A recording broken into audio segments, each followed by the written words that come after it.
नमस्कार दोस्तों, आपके अपने चैनल यामिनी ज्योतिष में बहुत बहुत स्वागत है। आज बात करने जा रहे हैं नौकरी यानी जॉब को लेकर। बहुत सारी प्रेडिक्शंस मैं आपको आज यहाँ बताने वाला हूँ। नौकरी और जॉब के कॉम्बिनेशंस कुंडली में बहुत सारे होते हैं। सिर्फ एक कॉम्बिनेशन से कभी भी कोई चीज़ आप नहीं देख सकते हैं। एक टेक्निक जो होती है वो 6-7 कुंडली पे एप्लीकेबल होती है, लेकिन अगली 3 कुंडलियों पे एप्लीकेबल नहीं होती है। तो इसमें बहुत सारे अलग अलग टेक्निक्स हैं, उनमें से कुछ टेक्निक्स आज मैं आपके साथ साझा करूंगा। तो वीडियो रन करने से पहले भगवान गणेश जी और भगवान शनिदेव से आराधना करूंगा सबके घर में सुख और शांति बनाए रखें। तो देखिए, जॉब निकालने के बहुत सारे नियम और सूत्र होते हैं, उनमें से कुछ नियमों पे मैं आपको कुछ बताने जा रहा हूँ। उसको ध्यान से आप देखिए। कुंडली में धन यानी पैसा शुक्र देव द्वारा आता है। पैसे के कारक शुक्र देव है। ये बहुत इम्पॉर्टेंट चीज़ है, वैदिक ज्योतिष में भी और नाड़ी ज्योतिष दोनों में बहुत इम्पॉर्टेंट है। शुक्र को पैसे का कारक माना जाता है। खासकर नाड़ी में शुक्र को पैसा, धन, बीवी, आपकी बहन, ये सब चीज़ों का कारक माना जाता है। और वैदिक में भी जो बल्क मनी होती है या वो शुक्र देव से देखी जाती है दोस्तों। तो अब जब नौकरी की हम बात करेंगे तो 2 ग्रह ऐसे होते हैं जो अपना पूर्ण रूप से जब रिज़ल्ट देते हैं तभी नौकरी लगती है। वो है बृहस्पति देव और शनि देव। ये 2 ऐसे ग्रह हैं जिनकी वजह से बहुत सारी प्रेडिक्शंस जो है आप कर सकते हो। तो उदाहरण के लिए एक छोटी सी कुंडली यहाँ बना लेते हैं। और आज साउथ इंडियन कुंडली कोशिश करेंगे बनाएंगे, लेकिन आज थोड़ा सा जगह कम है तो छोटी सी साउथ इंडियन कुंडली भी यहाँ बना लेते हैं। ये साउथ इंडियन कुंडली होती है।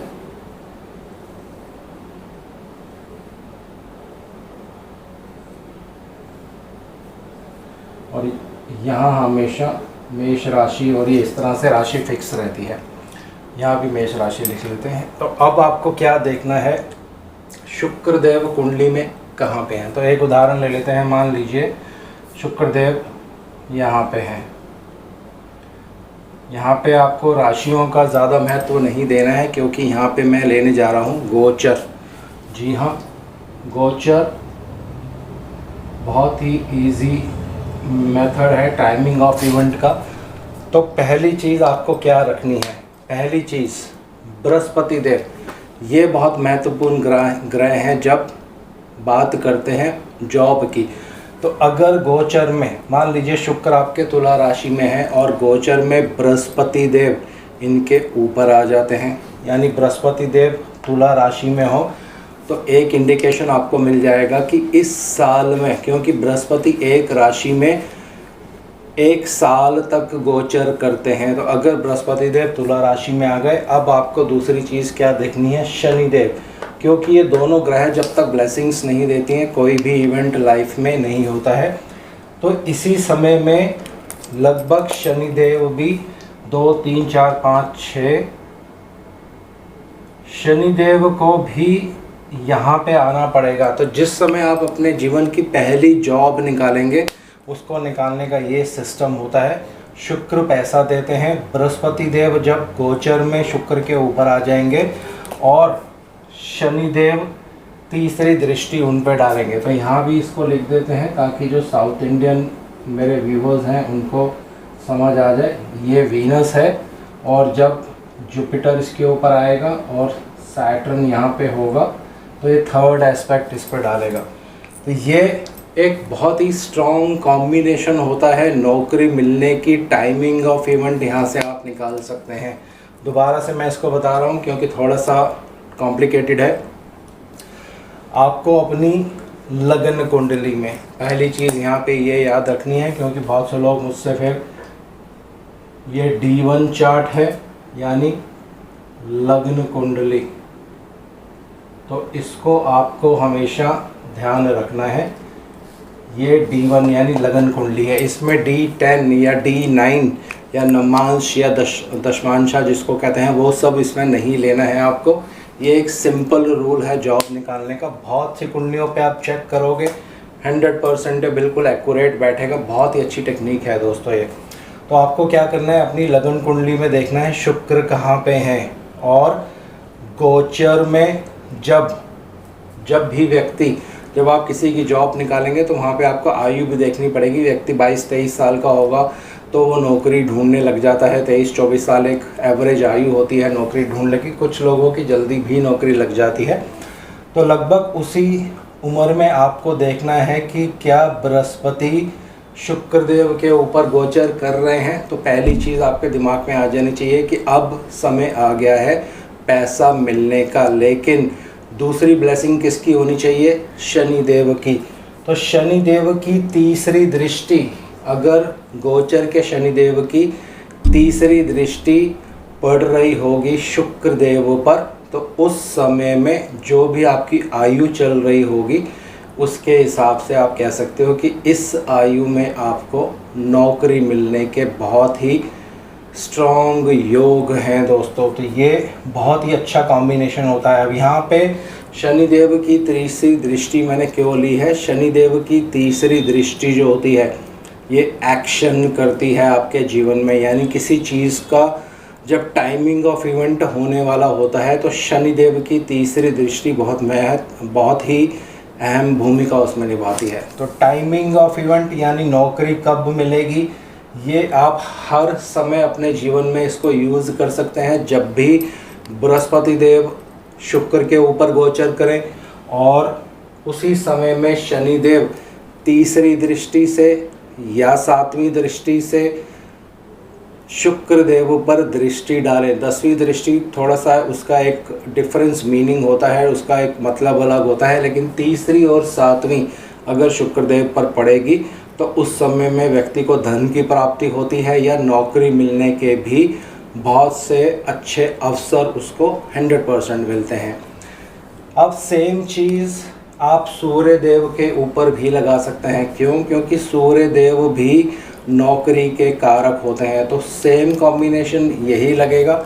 मान लीजिए किसी भी कुंडली में उदाहरण ले लेते हैं, यहाँ सूर्य देव हैं, तो जब बृहस्पति सूर्य देव के ऊपर आएंगे और गोचर के शनिदेव, या तो शनिदेव यहाँ पे आ जाएं या शनिदेव यहाँ पे हों, तो 8, 9, 10 यहाँ पे लिख लेते हैं सन, और इसके ऊपर बृहस्पति देव आ जाएं और यहाँ पे लिखेंगे 8 और यहाँ शनिदेव हों, तो शनिदेव की तीसरी दृष्टि या 1, 2, 3, 4, 5, 6, 7 या शनिदेव कर्क राशि में हो, यहाँ भी नंबर 4 आएगा।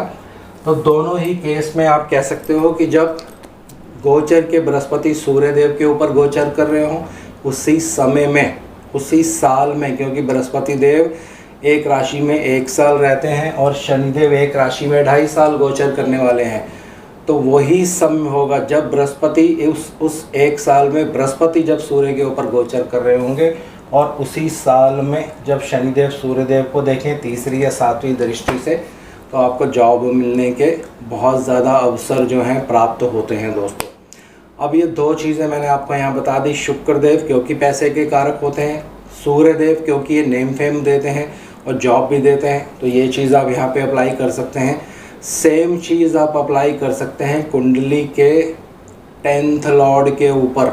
जी हाँ, जो भी आपकी कुंडली में 10वें घर का स्वामी होगा, अगर उसके ऊपर बृहस्पति का गोचर हो रहा है, उसी साल में अगर शनिदेव भी 7वीं या तीसरी दृष्टि से 10th लॉर्ड को देख रहे होते हैं, तो उस समय में भी जॉब मिलने के अच्छे अवसर होते हैं दोस्तों। ये आपको धीरे धीरे प्रैक्टिस से आ जाएगा, क्योंकि बृहस्पति और शनिदेव का दोनों का संबंध उस ग्रह से अवश्य होना चाहिए। 10th लॉर्ड आपको नौकरी देता है, 7th लॉर्ड भी आपको नौकरी देता है, शुक्र पैसे देते हैं, सूर्यदेव नेम फेम देते हैं। तो अलग अलग एज में हर चीज़ का एक डिफरेंट मीनिंग निकल कर आएगा, लेकिन उचित समय होते हैं जब ये नौकरी मिलने के आपको योग बन जाते हैं। और दोबारा से फिर यहाँ मैं आपको बता रहा हूँ कि हर रूल हर कुंडली में एप्लीकेबल नहीं होता है। तो थोड़ा सा मैं बीच में ब्रेक ले रहा हूँ और बताना चाहता हूँ कि मेरा भृगुनंदी नाड़ी का कोर्स इस संडे को आरंभ हो रहा है। जो लोग मेरे साथ जुड़ना चाहते हैं, मेरा कोर्स सीखना चाहते हैं, वो मुझे व्हाट्सअप कर सकते हैं मेरे नंबर पर दोस्तों। तो आज मैंने आपको गोचर के माध्यम से 3 अच्छे सूत्र बता दिए हैं, उनको जल्दी से मैं रिपीट कर देता हूँ। आपको क्या देखना है, बृहस्पति देव का गोचर, जब शुक्र देव के ऊपर बृहस्पति देव आ जाए और उसी समय में शनि देव तीसरी या 7वीं दृष्टि शुक्र देव पर डालें तो उस साल में नौकरी मिलने के योग होते हैं। इसको आप महीनों में भी लेकर जा सकते हैं। उसकी एक विधि होती है जो बृहस्पति और सूर्य देव से देखी जाती है, उसको अभी यहाँ डिस्कस नहीं करेंगे।